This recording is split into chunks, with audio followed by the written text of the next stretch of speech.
Chapter 30. The Greek Islands. At sunrise the next morning, February 12th, the Nautilus rose to the surface of the waves. I rushed onto the platform. The hazy silhouette of Pelusium was outlined 3 miles to the south. A torrent had carried us from one sea to the other, but although that tunnel was easy to descend, going back up must have been impossible. Near 7 o'clock, Ned and Conseil joined me. Those two inseparable companions had slept serenely, utterly unaware of the Nautilus's feat. "Well, Mr. Naturalist," the Canadian asked in a gently mocking tone, "and how about that Mediterranean?" "We're floating on its surface, Ned, my friend." "What? Last night?" "Yes, last night. In a matter of minutes, we cleared that insuperable isthmus." "I don't believe a word of it," the Canadian replied. "And you're in the wrong, Mr. Land," I went on. "That flat coastline curving southward is the coast of Egypt." "Tell it to the Marines, sir," answered the stubborn Canadian. "But if Master says so," Conseil told him, "then so be it." "What's more, Ned," I said, "Captain Nemo himself did the honors in his tunnel, and I stood beside him in the pilot house while he steered the Nautilus through that narrow passageway." "You hear, Ned?" Conseil said. "And you, Ned, who have such good eyes," I added. "You can spot the jetties of Port Said stretching out to sea." The Canadian looked carefully. "Correct," he said. "You're right, Professor. Your captain's a superman. We're in the Mediterranean. Fine. So now let's have a chat about our little doings, if you please, but in such a way that nobody overhears." I could easily see what the Canadian was driving at. In any event, I thought it best to let him have his chat, and we all three went to sit next to the beacon, where we were less exposed to the damp spray from the billows. "Now, Ned, we're all ears," I said. "What have you to tell us?" "What I've got to tell you is very simple," the Canadian replied. "We're in Europe. And before Captain Nemo's whims take us deep into the polar seas, or back to Oceania, I say we should leave this Nautilus." I confess that such discussions with the Canadian always baffled me. I didn't want to restrict my companion's freedom in any way, and yet I had no desire to leave Captain Nemo. Thanks to him and his submersible, I was finishing my undersea research by the day, and I was rewriting my book on the great ocean depths in the midst of its very element. Would I ever again have such an opportunity to observe the ocean's wonders? Absolutely not. So I couldn't entertain this idea of leaving the Nautilus before completing our course of inquiry. "Ned, my friend," I said, "answer me honestly. Are you bored with this ship?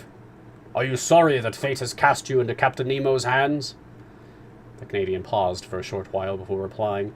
Then, crossing his arms, "Honestly," he said, "I'm not sorry about this voyage under the seas. I'll be glad to have done it. But in order to have done it, it has to finish. That's my feeling." "It will finish, Ned." When? Where, I don't know. When, I can't say. Or rather, I suppose it'll be over when these seas have nothing more to teach us. Everything that begins in this world must inevitably come to an end." "I think as Master does," Conseil replied. "And it's extremely possible that after crossing every sea on the globe, Captain Nemo will bid the 3 of us a fond farewell." "Bid us a fond farewell," the Canadian exclaimed. "You mean beat us to a fare-thee-well?" "Let's not exaggerate, Mr. Land," I went on. "We have nothing to fear from the captain, but neither do I share Conseil's views. We're privy to the Nautilus's secrets, and I don't expect that its commander, just to set us free, will meekly stand by while we spread those secrets all over the world." "But in that case, what do you expect?" the Canadian asked. "That we'll encounter advantageous conditions for escaping just as readily in 6 months as now." "Great Scott!"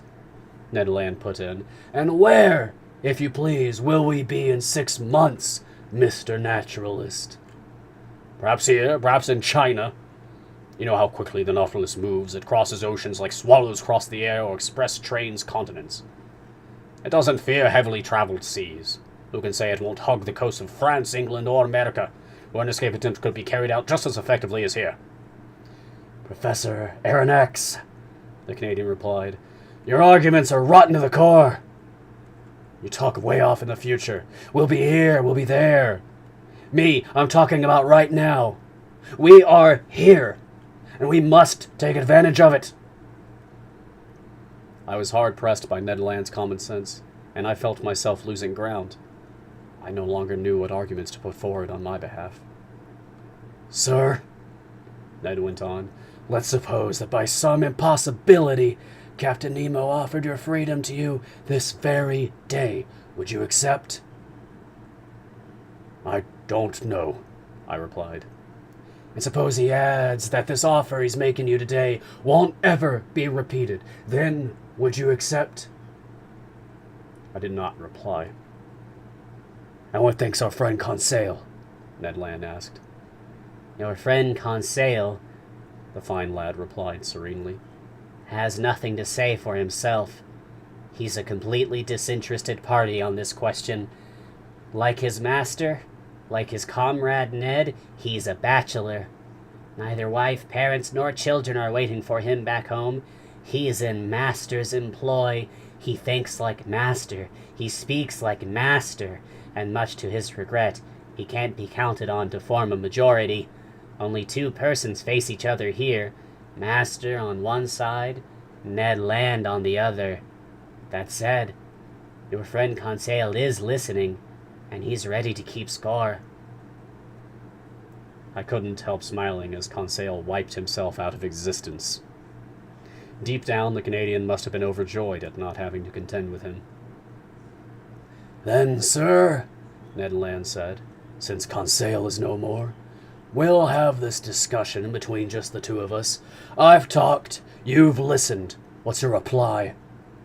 It was obvious that the matter had to be settled, and evasions were distasteful to me. Ned, my friend, I said, here's my reply. You have right on your side, and my arguments can't stand up to yours. It will never do to count on Captain Nemo's benevolence. The most ordinary good sense would forbid him to set us free. On the other hand, good sense decrees that we take advantage of our first opportunity to leave the Nautilus. Fine, Professor Aronnax, that's wisely said. But one proviso, I said, just one. The opportunity must be the real thing. Our first attempt to escape must succeed, because if it misfires, we won't get a second chance, and Captain Nemo will never forgive us.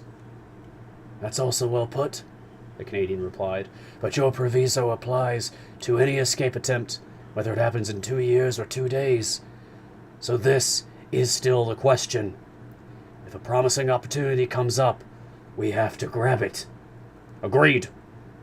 And now, Ned, will you tell me what you mean by a promising opportunity? One that leads the Nautilus on a cloudy night, within a short distance of some European coast. And you'll try to get away by swimming? Yes, if we're close enough to shore and the ship's afloat on the surface. No, if we're well out and the ship's navigating under the waters. And in that event? In that event, I'll try to get hold of the skiff. I know how to handle it. We'll stick ourselves inside, undo the bolts, and rise to the surface, without the helmsman in the bow seeing a thing. Fine, Ned. Stay on the lookout for such an opportunity, but don't forget, one slip-up will finish us. I won't forget, sir. Now, Ned, would you like to know my overall thinking on your plan? Gladly, Professor Aronnax. Well then, I think, and I don't mean I hope, that your promising opportunity won't ever arise. Why not? Because Captain Nemo recognizes that we haven't given up all hope of recovering our freedom, and he'll keep on his guard, above all in seas within sight of the coasts of Europe. I'm of Master's opinion, Conseil said. We'll soon see, Ned Land replied, shaking his head with a determined expression. And now, Ned Land, I added, let's leave it at that. Not another word on any of this. The day you're ready, alert us and we're with you. I turn it all over to you. That's how we ended this conversation, which later was to have such serious consequences. At first, I must say, events seemed to confirm my forecasts, much to the Canadians' despair. Did Captain Nemo view us with distrust in these heavily traveled seas? Or did he simply want to hide from the sight of those ships of every nation that plowed the Mediterranean? I have no idea. but usually he stayed in midwater and well out from any coast. Either the Nautilus surfaced only enough to let its pilot house emerge, or it slipped away to the lower depths, although between the Greek islands and Asia Minor, we didn't find bottom even at 2,000 meters down.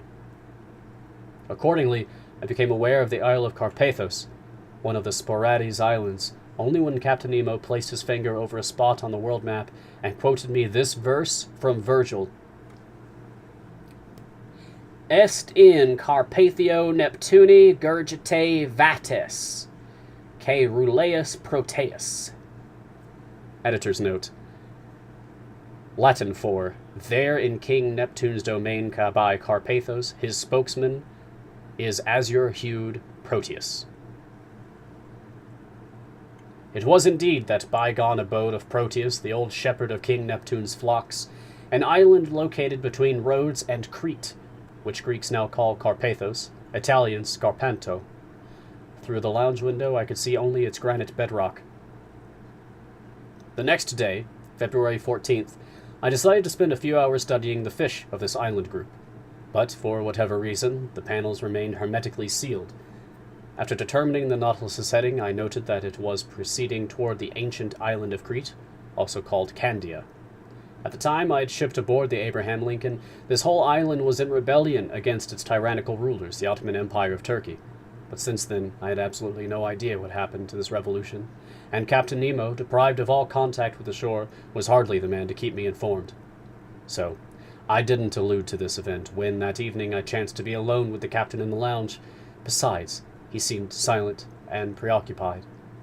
Then, contrary to custom, he ordered that both panels in the lounge be opened, and going from the one to the other, he carefully observed the watery mass. For what purpose?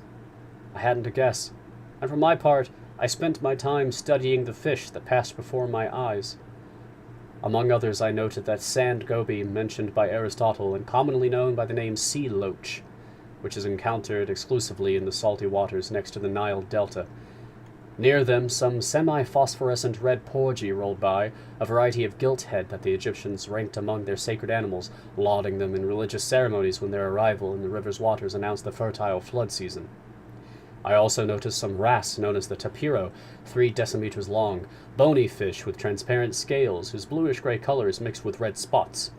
They're enthusiastic eaters of marine vegetables, which gives them an exquisite flavor. Hence these tapiro were much in demand by the epicures of ancient Rome, and their entrails were dressed with brains of peacock, tongue of flamingo, and testes of moray, to make that divine platter that so enraptured the Roman Emperor Vitellius. Another resident of these seas caught my attention and revived all my memories of antiquity. This was the remora, which travels attached to the bellies of sharks. As the ancients tell it, when these little fish cling to the undersides of a ship, they can bring it to a halt, and by so impeding Mark Antony's vessel during the Battle of Actium, one of them facilitated the victory of Augustus Caesar. From such slender threads hang the destinies of nations. I also observed some wonderful snappers belonging to the order Lutianida, sacred fish for the Greeks, who claimed they could drive off sea monsters from the waters they frequent. Their Greek name, Anthias, means flower, and they live up to it in the play of their colors and in those fleeting reflections that turn their dorsal fins into watered silk. Their hues are confined to a gamut of reds, from the pallor of pink to the glow of ruby.